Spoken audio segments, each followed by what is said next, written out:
Hello everyone. IQ study classes के YouTube channel पर आप सभी का तहे दिल से स्वागत और धन्यवाद।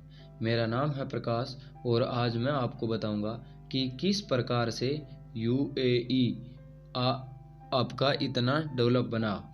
आज हम उस राष्ट्र की चर्चा कर रहे हैं जो 1971 के बाद आज़ाद होने के बावजूद विश्व की एक इकोनॉमी बन के उभरा। आइए चर्चा करते हैं। चर्चा करने से पहले मैं आपको बता दूं कि यदि आपने अभी तक हमारे चैनल को सब्सक्राइब नहीं किया है तो कृपया करके इसको सब्सक्राइब कर ले ताकि आपको लेटेस्ट अपडेट जल्दी मिल जाए। आइए हमारे चैनल के इस टॉपिक के खास एपिसोड में आप सभी का हार्दिक स्वागत है। हमारे टॉपिक का नाम है पहला, UAE का फुल फॉर्म क्या है, यानी UAE का फुल फॉर्म क्या है। तो इसका फुल फॉर्म है यूनाइटेड अरब अमीरेट्स, यानी UAE का फुल फॉर्म है यूनाइटेड अरब अमीरेट्स, यानी United Arab Emirates. United Arab Emirates यानी UAE जो एक आपके एशिया महाद्वीप के पश्चिमी साइड यानी एशिया महाद्वीप के पश्चिमी दिशा के अंदर एक छोटू सा राज्य जो अपनी पॉलिटिकल विल के लिए पहचाना जाता है, इसके बारे में हम चर्चा करते हैं। तो आइए आगे जानने की कोशिश करते हैं। आज हम जो पढ़ने वाले हैं वो है UAE का फुल फॉर्म, UAE का इतिहास, यानी आज हम जो चर्चा करने वाले हैं वो है UAE का इतिहास यानी यूनाइटेड अरब अमीरेट्स का इतिहास। आइए इस लेसन्स को हम स्टार्ट करते हैं और बहुत ही अच्छी तरीके से आपको हम इसके बारे में बताएंगे। तो आइए, ये आपको वर्ल्ड का मैप दिखाई दे रहा है। वर्ल्ड के मैप के अंदर यदि आपको डायरेक्शन मेजरमेंट नहीं करना आता है तो डायरेक्शन इस प्रकार से मेजरमेंट करते हैं कि आपका जो सिर वाली साइड है, यानी आपका जो सिर वाली साइड है उसको हम नॉर्थ कहते हैं, यानी यह पार्ट आपका नॉर्थ कहलाता है, यह पार्ट आपका साउथ कहलाता है, यह पार्ट आपका ईस्ट कहलाता है और यह पार्ट आपका वेस्ट कहलाता है।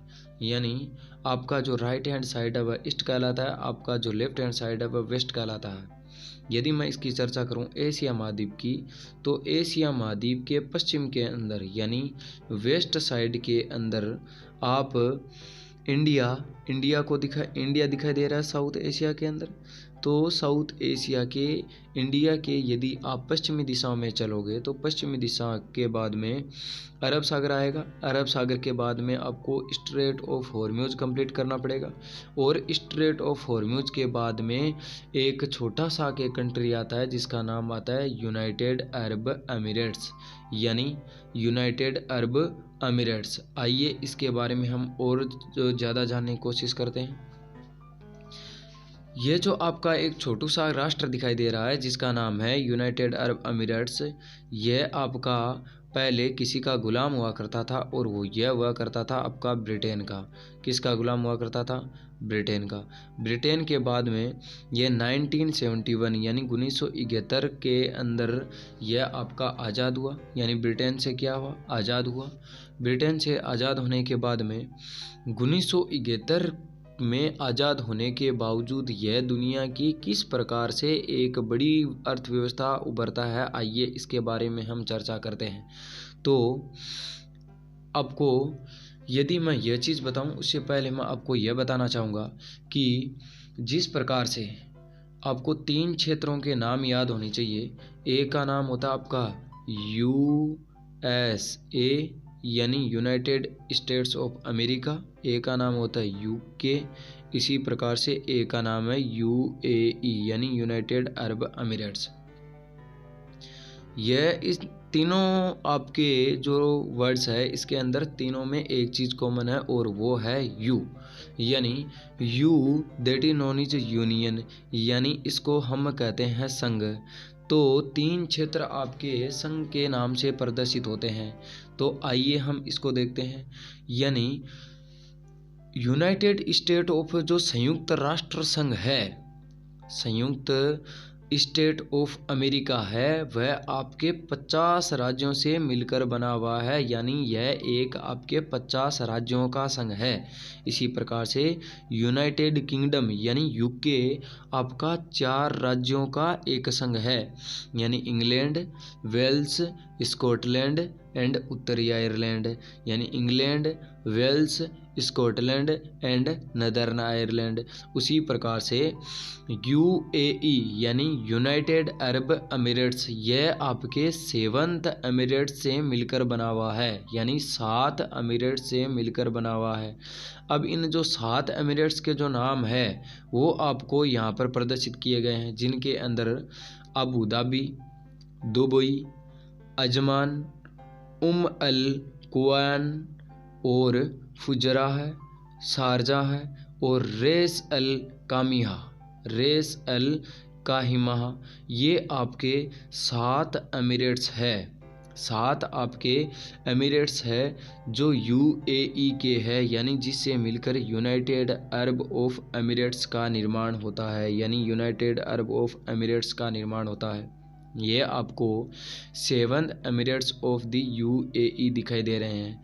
उसके बाद में यदि मैं आगे चर्चा करना चाहूँ तो यह आपको यूएई का एक पॉलिटिकल मैप दिखाई दे रहा है, जिसके अंदर उसका फ्लैग है। यहाँ पर आपका कौन कौन सा आइलैंड है, कौन कौन सी यहाँ पर आपका ये क्षेत्र दिखाई दे रहा है। तो ये इतने क्षेत्र है जो आपको यूएई के अंदर देखने को मिलते हैं। आइए इसके अंदर हम चर्चा करते हैं। यह एक पहले आपका रेगिस्तानी इलाका कहलाता था। 1990 के अंदर आपको यह क्षेत्र दिखाई दे रहा है और 2018 यानी 2018 के अंदर आपको यह क्षेत्र दिखाई दे रहा है। अब देखने की कोशिश करो कि यूएई ने ऐसा कौन सा मॉडल अपनाया जिसकी बदौलत आज वह दुनिया के सामने एक उभरती हुई इकोनॉमी बन के उभरा। आइए इसके बारे में हम चर्चा करते हैं। तो इसके जो मसीहा है जिसको लिबर्टी दिलाने वाले हैं उनका नाम है खलीफा बिन जायद अल नाह्यान, यानी खलीफा बिन जायद अल नाह्यान, यानी ये आपके इनके मसीहा है। जिस प्रकार से हम महात्मा गांधी जी को भारत का मसीहा मानते हैं उसी प्रकार से इनको मसीहा माना जाता है, यानी खलीफा बिन जायद अल नाह्यान ये आपके मसीहा कहलाते हैं यूएई के, यानी यूनाइटेड अरब अमीरेट्स के। अब हम देखने की कोशिश करते हैं कि यूनाइटेड अरब अमीरेट्स इतना पुशअप कैसे हुआ, यानी कैसे इतना ऊपर उठने की कोशिश की इसने और किस प्रकार से इसने वृद्धि की। उससे पहले मैं आपको ये क्षेत्र दिखाई दे रहा हूँ, इसको देखिए।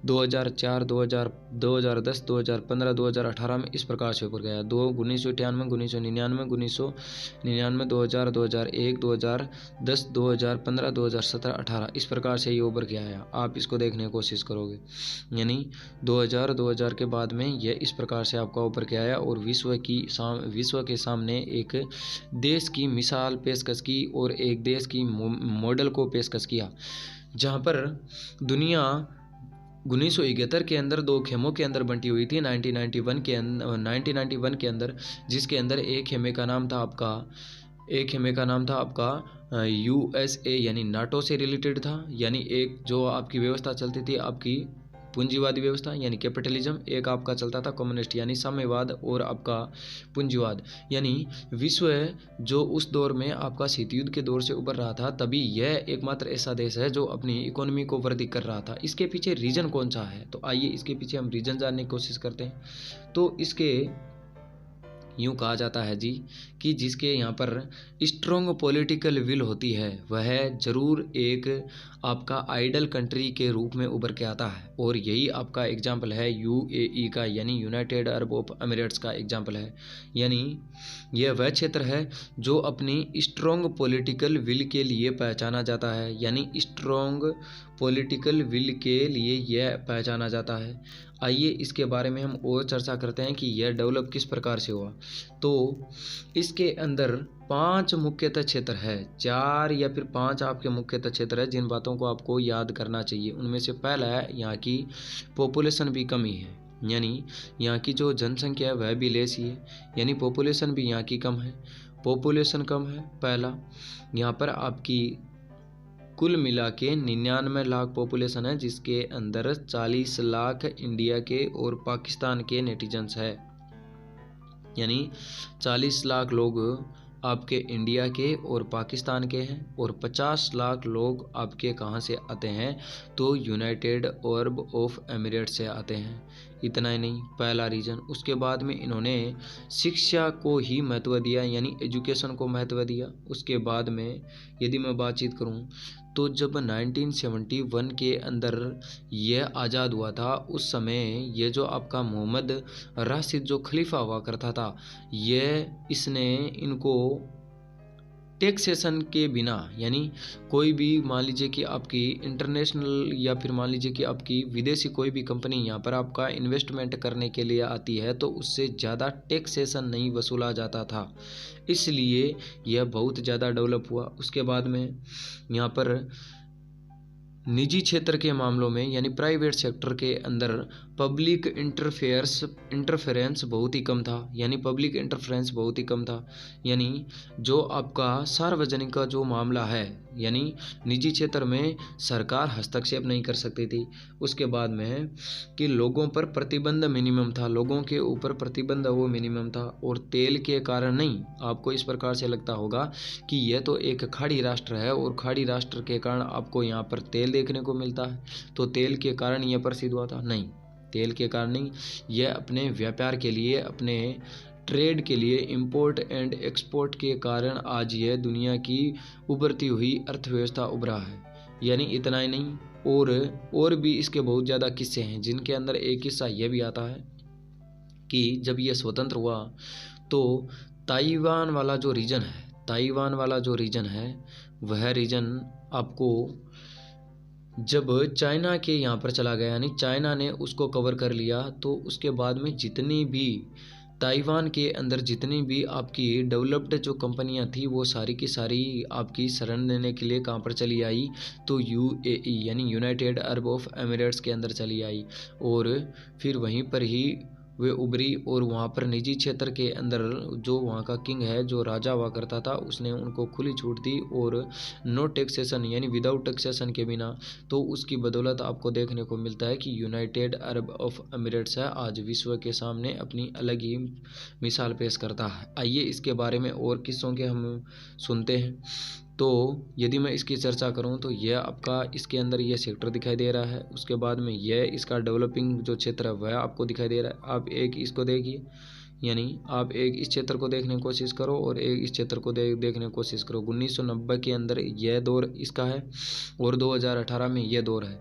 तो कितना आपका 28 या फिर आपका 30 साल के अंदर कितना इसने डेवलप किया है, यानी अपने क्षेत्र को कितना विकसित किया है, कौन से मॉडल को अपनाया है, तो आपको पता ही चल गया। और यह आपको क्षेत्र दिखाई दे रहा है, यह आपको क्षेत्र दिखाई दे रहा है। इस प्रकार से इसने आज यह डेवलप हो चुका है। अब आइए इसके बारे में आगे हम चर्चा करते हैं। तो यह आपको दिखाई दे रहा है इसकी विश्व की सबसे ऊंची इमारत, जिनका नाम है बुर्ज खलीफा, यानी जिसका नाम है बुर्ज खलीफा, यानी विश्व की सबसे ऊंची इमारत जिसका नाम है बुर्ज खलीफा, यानी विश्व की सबसे ऊंची इमारत जिसका नाम है बुर्ज खलीफा। इसकी कुल ऊंचाई 828 मीटर है।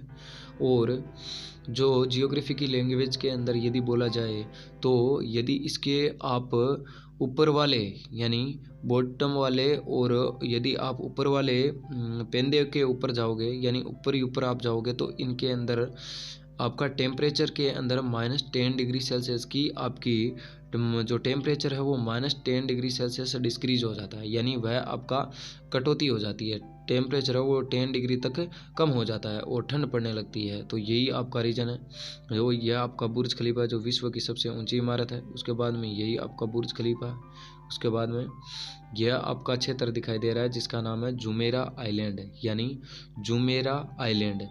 यह भी इसका जियोग्राफिकल लोकेशन के थ्रू हम देखें तो विश्व के अंदर प्रचलित स्थान है जुमेरा आइलैंड।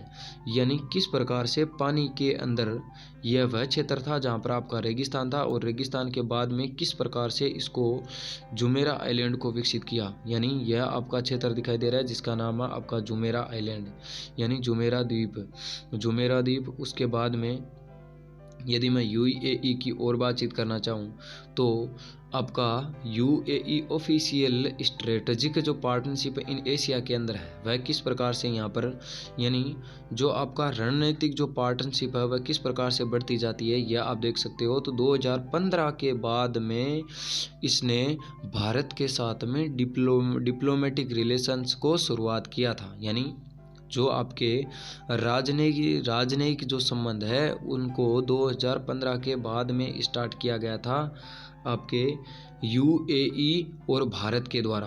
यानी यूएई और भारत के द्वारा जो डिप्लोमेटिक जो रिलेशंस है उनको 2015 के बाद में स्टार्ट किया गया था। इसके बारे में भी आपको पता होना चाहिए। उसके बाद में यही इतना सा आपका टॉपिक है। आशा करता हूँ कि इसको आप ज़रूर कवर करोगे। इसके अलावा यदि मैं कहना चाहूँ तो यदि आपको इससे कुछ भी जानकारी प्राप्त हुई है और कुछ आपको नई चीज़ सीखने को मिली है तो आपको इस चैनल को लाइक करना है एंड शेयर करना है।